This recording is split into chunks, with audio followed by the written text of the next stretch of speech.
Welcome to சித்தூஸ் clip Tamil. இன்றைக்கி வந்து நல்ல ஒரு சூப்பரான சுவையான ஒரு நான்வெஜ் ஆட்டு ரத்த பொரியல் தான் இன்றைக்கி.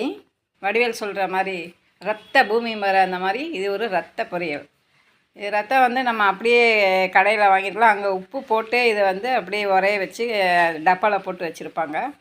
நான் வாங்கின ரத்தம் வந்து ஒரு 200 ml ரத்தம் தான் அந்த அப்படியே கட்டியாக இருக்குது. இதை வந்து நல்லா க்ளீன் பண்ணணும். ரத்தம் வந்து உடையாது. நம்ம கொஞ்சம் நேக்காக பார்த்து திருப்பி விட்டு எல்லா பக்கமும் நல்லா தேய்ச்சி அந்த தூசி அந்த இதுங்கள்லாம் அதெல்லாம் போகிற அளவுக்கு நல்லா 2 பக்கமாக திருப்பி நல்லா கழுவிடணும். தண்ணி வந்து மாற்றி தண்ணி நல்லா தெளிவாகிற வரைக்கும் இதை அலசணும். அதாவது 2-3 தடவையாவது இதை அலசிக்கணும்.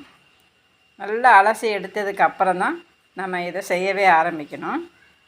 பாருங்கள், இப்போ நான் 2வது 3வது தண்ணியில் அலசினேன். அது நம்ம கைக்கு வந்து தெரியும், அந்த தூசி மேலே இருக்கிறது நம்ம கை நிதானத்தில் தெரியும். நல்லா இந்த மாதிரி நீட்டாக அலசி எடுத்துட்டு அதுக்கப்புறமா தண்ணி பாருங்கள், இந்த மாதிரி தெளிவாக இருக்கணும். தண்ணி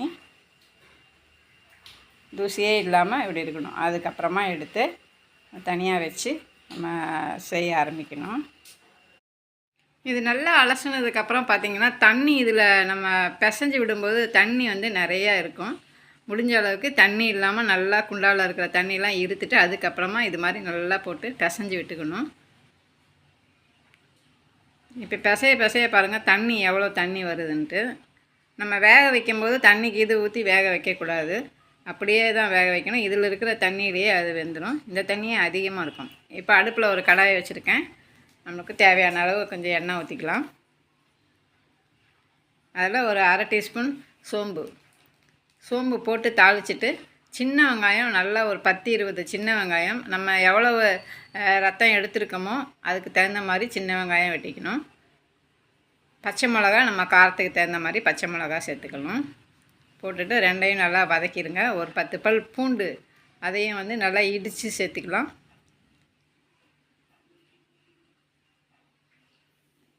இது வெங்காயம் பச்சை மிளகாலாம் ரொம்ப அதிகமாக வதங்க வேண்டாம். ஒரு கண்ணாடி பதம் வந்தால் போதும். வெங்காயமெல்லாம் கொஞ்சம் கருவேப்பிலை, கொத்தமல்லி எல்லாத்தையும் நல்லா வதக்கிடலாம். உப்பு வந்து அந்த ரத்தத்துலேயே அவங்க கெட்டு போகாமல் இருக்கிறதுக்காக உப்பு போட்டு தான் அதை பிடிச்சி பாக்ஸில் பிடிச்சி வைப்பாங்க. அதனால் நம்ம உப்பு பார்த்து சேர்த்துக்கணும். நல்லா வதங்கினதுக்கப்புறம் இப்போ நம்ம சுத்தம் பண்ணி பிசைஞ்சு வச்சுருக்கோம்ல அந்த ரத்தத்தை இதில் சேர்த்துக்கலாம். ஒரு 2 நிமிஷத்துக்கு நம்ம கரண்டி எடுக்காமல் அப்படியே நல்லா இந்த மாதிரி கிளறி கொடுத்தோம்னா அந்த கலர் மாறிட்டு வர்றது தெரியும். அதே சமயத்தில் இந்த ரத்த பொரியலை வந்து நம்ம வச்சுருந்து அடுத்த நேரம்னு வச்சுருந்து சாப்பிடக்கூடாது. செஞ்சு முடித்தோம்னா அப்போவே சாப்பிட்டு முடிக்கிறது நல்லது. இதில் பெருசாக ஒன்றும் மசாலா அதெல்லாம் போட்டு செய்ய வேண்டாங்க. இப்படி பண்ணாவே நல்லா டேஸ்ட்டாக தான் இருக்கும். இது பாருங்கள், அப்படியே நம்ம கரண்டியில் நல்லா அந்த மாதிரி அப்படியே கலந்து விட்டுட்டே இருந்தோம்னா இந்த தண்ணியெல்லாம் சுண்டி அப்படியே கலர் மாறி இந்த கலருக்கு வரும். ஒரு சிட்டிகை மஞ்சத்தூள் இதில் நான் சேர்த்துக்கிறேன். மஞ்சப்பொடி போட்டுட்டு நல்லா கலந்து விட்டுட்டு இந்த தண்ணி சுண்டுற அளவுக்கு அதை வேக வைக்கணும். பாருங்கள், இப்போ தண்ணி சுண்டிருச்சு. இப்போ அந்த மேலாப்பில் கொஞ்சமாக மிளகுத்தூள் கொஞ்சம் சேர்த்துக்கலாம். அப்போ தான் அந்த கவிச்ச வாடை வராமல் இருக்கும், டேஸ்ட்டாகவும் இருக்கும், வாசனையாக இருக்கும். அதுக்காக மிளகுத்தூள் சேர்த்துக்கிறேன். ஏற்கனவே உப்பு இருந்தனால நான் உப்பு போடலை.